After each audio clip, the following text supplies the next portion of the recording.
So finally, give thanks and praise to Creator whoever you may consider fame or to be for me. I'm just loving life. I'm trying to be the best person I can be and help those who are less fortunate than myself.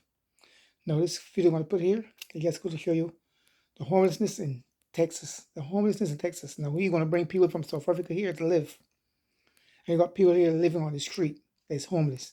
But he's going to bring people from South Africa here to live and give them rent and money to live comfortable. You got people here in Texas homeless living on the street, folks. Let this make sense to you. Let this make sense to you. How the hell are you going to bring people here to live and you got people here homeless? Folks, the video I'm going to put here, I'm going to show you exactly how people living in Texas homeless on the street. Hang on, folks. Homeless News, where we tell the stories no one else will. Texas, the land of booming economies, sprawling ranches, and unrelenting ambition, hides a shameful secret beneath its polished veneer. While skyscrapers pierce the sky and politicians crow about prosperity, thousands of Texans are left to fend for themselves, without shelter, without hope, and often without dignity. Homelessness in Texas isn't just a statistic, it's a humanitarian disaster unfolding in real time, a glaring indictment of a state that claims to have it all. This is a story of broken systems, empty promises, and human beings reduced to shadows. But it's also a call to action, a chance to reclaim our humanity.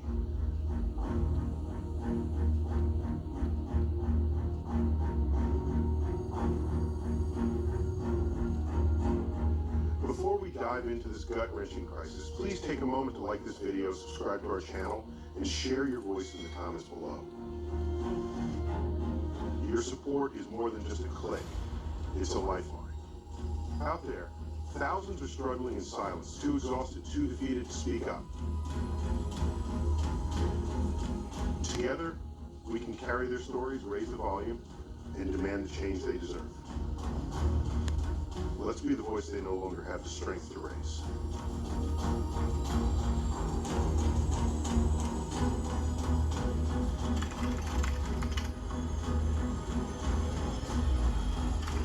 As of January 2024, Texas reported 27,229 individuals experiencing homelessness. Let that number sink in for a moment. That's nearly the population of an entire small town living without a home. It places Texas squarely among the worst states in the country when it comes to addressing homelessness. And it's not just a matter of bad luck or isolated circumstances. According to the U.S. Department of Housing and Urban Development, this figure marks a staggering 12% increase from the previous year, driven by three major forces: rising rents, wages that haven't budged in years, and a social safety net so riddled with holes it's practically useless.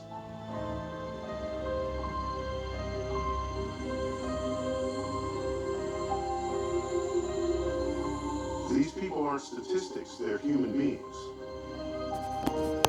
They're mothers trying to keep their kids safe in a car parked behind a grocery store. They're veterans who served this country and now struggle to find a place to sleep.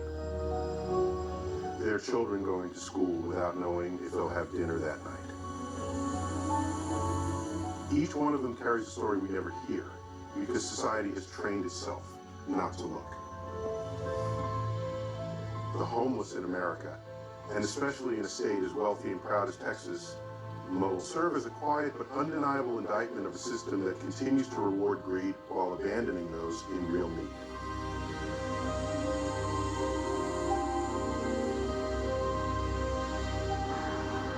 Then came the COVID-19 pandemic and everything got worse. Housing insecurity became a national emergency. Emergency housing vouchers issued as part of pandemic relief programs provided a lifeline for thousands in Texas. But here's the problem, those vouchers are temporary. Most are set to expire by the end of 2026, and if no replacement policy is introduced, we could be facing another massive wave of people being pushed onto the streets. And let's be honest, the chances of a meaningful federal response in today's divided political landscape are slim at best.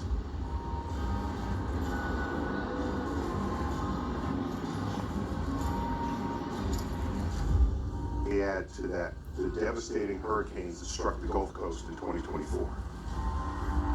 Entire neighborhoods were flooded, and many families who were already hanging by a thread lost the last thing keeping them grounded, their homes. These storms didn't just damage buildings, they destroyed lives. And in their aftermath, Texas saw a sharp increase in displaced individuals who had nowhere to turn and ended up homeless.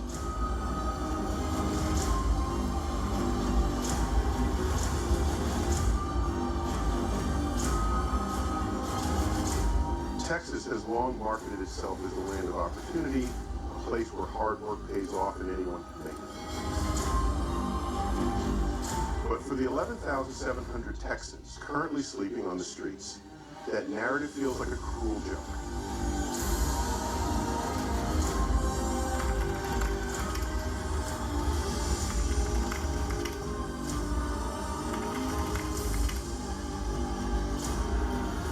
The homeless in America are not invisible. They've just been ignored. But the longer we pretend they don't exist, the more we become complicit in a failure that defines who we really are as a society.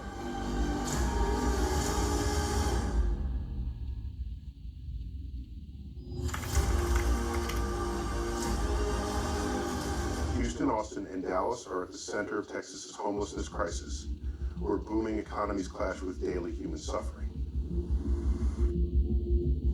Houston's The Way Home initiative has reduced homelessness by 60% since 2011, proving that housing first works. But thousands still live in tents or shelters, and showing even the best plans can fall short. In Austin, rising rents fueled by tech growth have priced out the working class. Despite millions spent on services, over 2,500 people remain without homes, caught in political red tape and public resistance. Dallas stands out with a 16% drop in homelessness from 2022 to 2024, thanks to a major $72 million effort. But with federal aid fading, that progress is hanging by a thread. These cities are trying, but it's not enough. The issue goes deeper than poverty or policy. It's about how we treat the homeless in America as problems to be moved instead of people who need support. Until we shift that mindset, no amount of funding or plans will truly fix what's broken.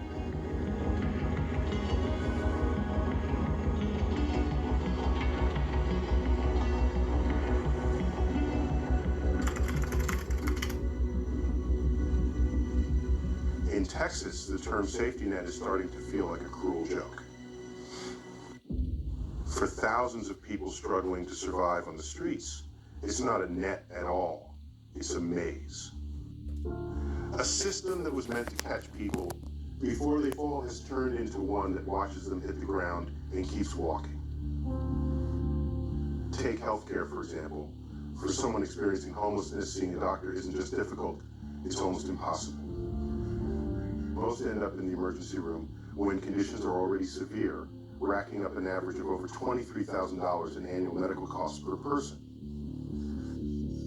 Taxpayers foot the bill while chronic illnesses, untreated injuries, infections, and mental health crises go unchecked. Emergency rooms have become the de facto clinics for the homeless in America, but they're not built for long-term care, nor are they equipped to deal with trauma that's more psychological than physical.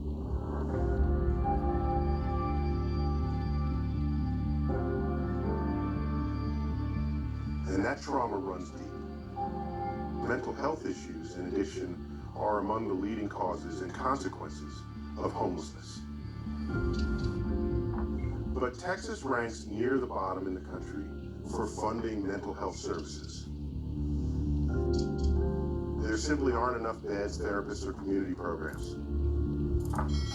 People seeking help are placed on waiting lists that stretch for months, if they're even allowed to apply. It's like telling someone drowning in the ocean that help is coming next summer.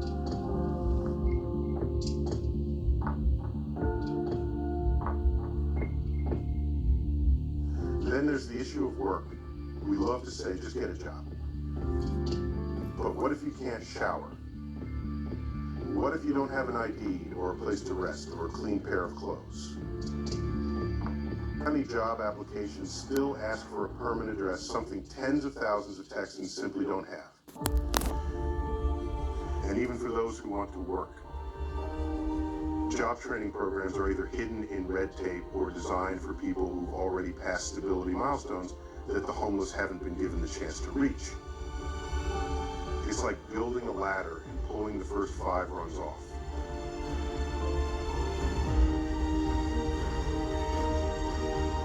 Texas boasts about its low unemployment rate, pointing to growth and opportunity. But that's cold comfort to the man sleeping behind a dumpster who never gets called back after interviews because he looks unprofessional. It means nothing to the single mom who can't leave her tent without risking all her belongings being stolen. It's not that people don't want to work. It's that the world isn't set up for them to even try.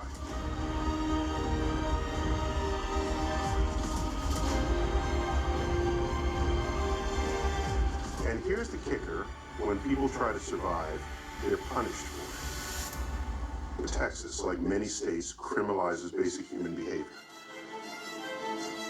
Sitting, sleeping, or asking for help on the street can get you ticketed or arrested. Panhandling, loitering, and setting up camp, even peacefully, are now treated like crimes. The 2024 Supreme Court decision in Grants Pass v.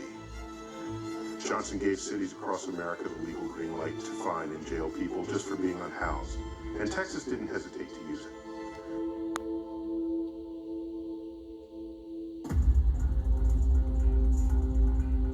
This is where things stop being policy and start being cruelty. Arresting someone for sleeping outside when they have nowhere else to go isn't solving a problem. It's creating a new one. Once you've been arrested, good luck finding a job or housing.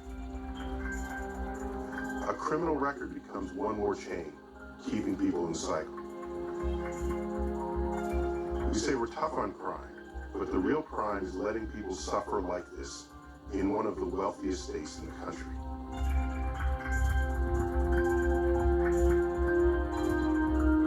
What we're seeing isn't unique to Texas, but it's a brutal example of what homeless in America has become. A problem we choose to punish instead of solve. When did surviving become illegal? When did we decide that a citation was cheaper than compassion? The truth is, it's not cheaper, it's just easier to look away, easier to blame, easier to arrest than to assist, but easier doesn't mean right.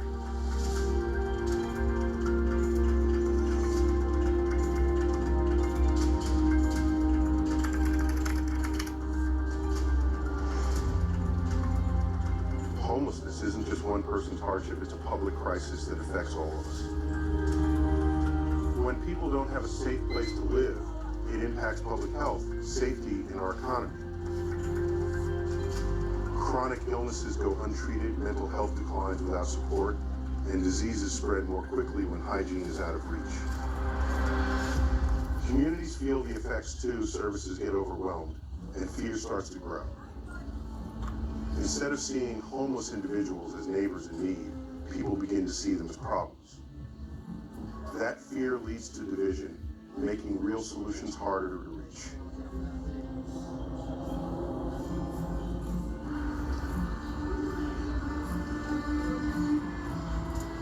And while some cities keep spending millions on police sweeps and emergency responses, the truth is this: it costs far less to actually help people.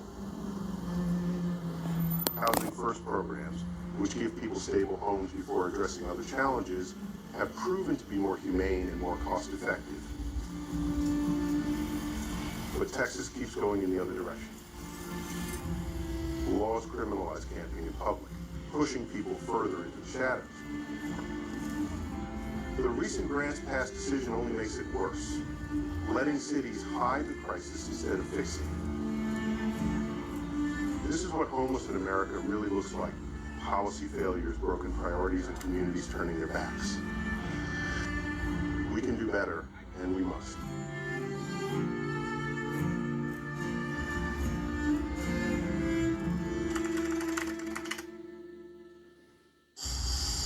The answer isn't complicated.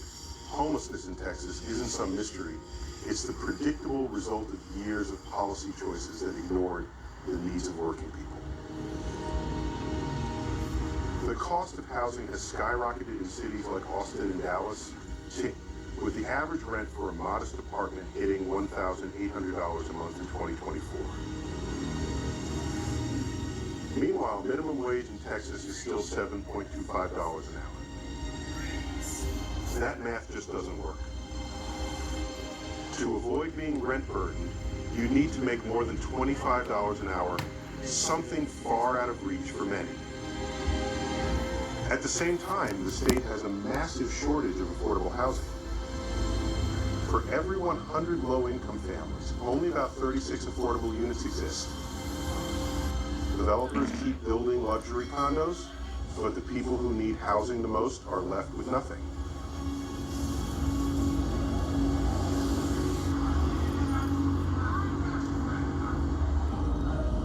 And it goes deeper. The roots of this crisis are tied to systemic inequality.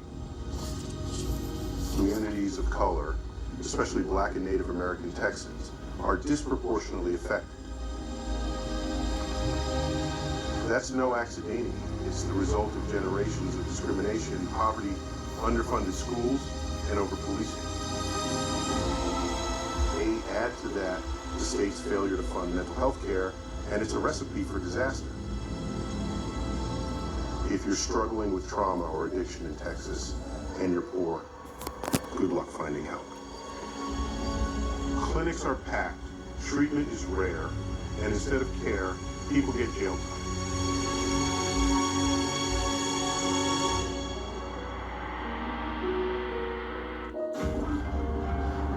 Let's be clear, most people experiencing homelessness didn't get there because of bad choices. They got there because they had no choices. And instead of support, the state hands them fines and arrests. This is what homeless in America looks like now, not just a crisis of housing, but of how we treat the most vulnerable.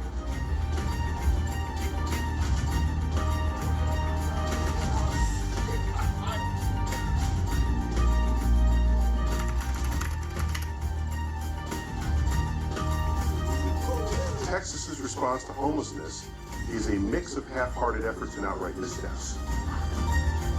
The 2021 camping ban, hailed as a solution, just shuffles people out of sight without addressing root causes. Bills filed in 2025, like HB 2016 for a housing fund or HB 2754 for homeless veterans, hint at progress, but they're underfunded and unproven. The state's $25 million allocation in 2019 for homelessness, mental health, and substance abuse was a drop in the bucket. Pennies for a problem that demands billions.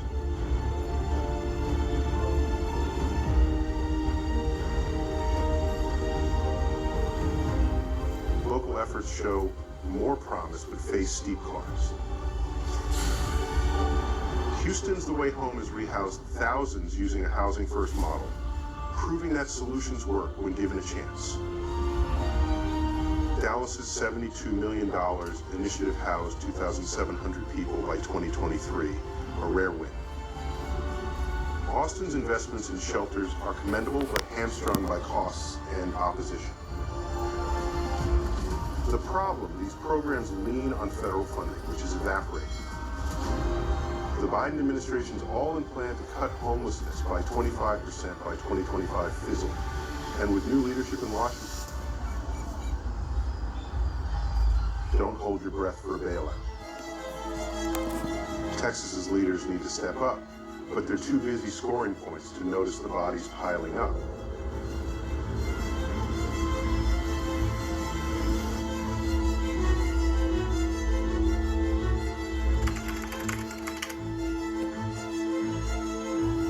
Homelessness in Texas is solvable, but it demands guts and vision. First, we need affordable housing, lots of it. Incentivize developers to build low-cost units, reform zoning to allow denser construction, and protect existing affordable stock. Programs like the Texas Tenant Readiness Pilot, proposed in 2025, could help with Okay, folks, you got it. That's sad. That's real sad, man. That's so sad. I mean, it's so sad, man, folks. You got so much people. That's one state. What about California? What about New York City? What about Oklahoma? What about New Orleans? What about Atlanta? What about North and South Carolina? I mean, the list goes on and on, folks. And he's gonna bring people here from South Africa. You got people that need houses. That's fucked up, man. That's real fucked up, folks. Listen, subscribe, share, like the video, leave a comment. Actually, I'm grateful that I have a roof on my head and I got some food to eat. And I try to give as much as possible to those. I go to a food bank. Every Thursday I get a whole bunch of food. I share it with my neighbors out here. I give a whole bunch of food away to the neighbors. I mean, because I try my best to do the best I can do to help those who are less fortunate myself. Folks, much love, folks. Much love. Oh, peace out. I'm out of here.